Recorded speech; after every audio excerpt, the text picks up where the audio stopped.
Hello' guys, কি খবৰ আপোনালোকৰ? আশা কৰিছোঁ আপোনালোক সকলোৱে ভালে আছে। আজি মই দেখি গমেই পাইছে, আজি মই ৰঙালাও আগ আৰু মচুৰ দাইলৰ লগত এটা চিম্পুল ৰেচিপি আপোনালোকৰ মাজলৈ আগবঢ়াইছোঁ।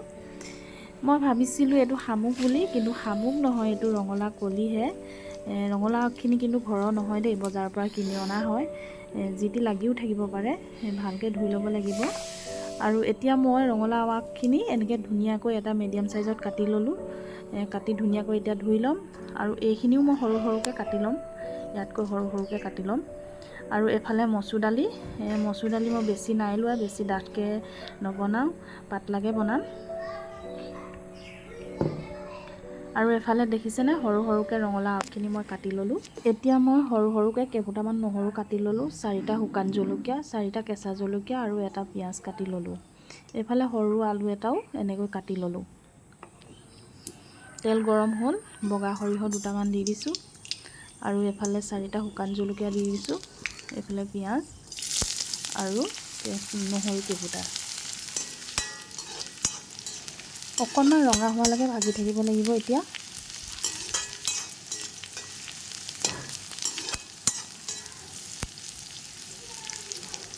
ইয়াতে মই এতিয়া কাটি থোৱা আলুটো দি দিছোঁ।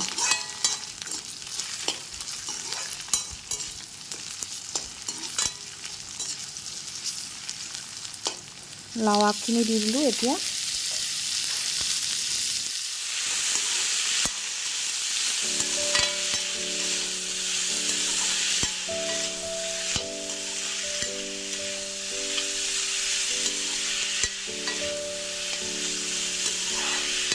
এতিয়া মই দাইলখিনি দি 1 মিনিটমান ভাজি থাকিম।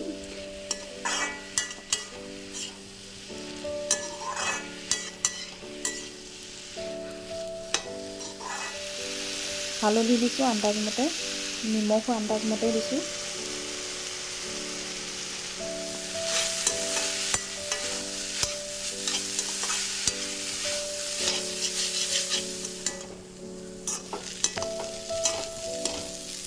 দেখিছেনে অলপ লাগি ধৰিছে। এতিয়া মই গৰম পানী গৰম কৰি থৈছোঁ, ইয়াতে মই এতিয়া গৰম পানী দিম। লাগি ধৰা নিচিনা হৈছে।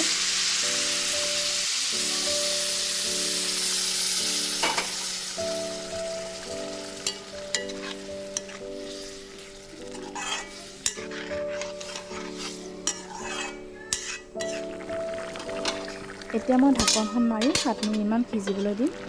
দেখিছেনে ঢাকনখন আঁতৰাই ধুনীয়াকৈ উতল আহিলে আৰু দাইলবোৰ অলপ সিজিছে, বেছি নাই সিজা, ফাটা ফাটা নিচিনা হৈ আছে।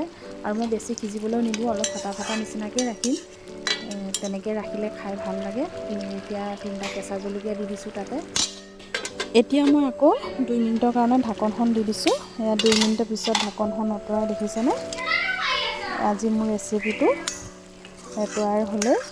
ৰঙালাও আগ আৰু মচুৰ দাইলৰ লগত খাবলৈ খুবেই টেষ্টি। আগতো মই খাই পাইছোঁ, ভাবিলোঁ আজি আপোনালোকৰ আগতো দেখাওঁ। দাইলবোৰ বেছি সিজিব দিয়া নাই, অলপ ফাটি ফাটি আছে। এনেকৈ আপোনালোকে বনাই খাই চাবচোন। লাষ্টত এতিয়া ধনিয়া পাত কেইটামান দি দিছোঁ। এই ৰেচিপিটো আপোনালোকে ৰুটিৰ লগত, ভাতৰ লগত, পুৰিৰ লগত, যিকোনো লগতে খাব পাৰে। খাই টেষ্টি লাগে। আৰু কেনেকুৱা পালে মোৰ ৰেচিপিটো চাই আপোনালোকে কমেণ্ট কৰিবলৈ একেবাৰে নাপাহৰিব।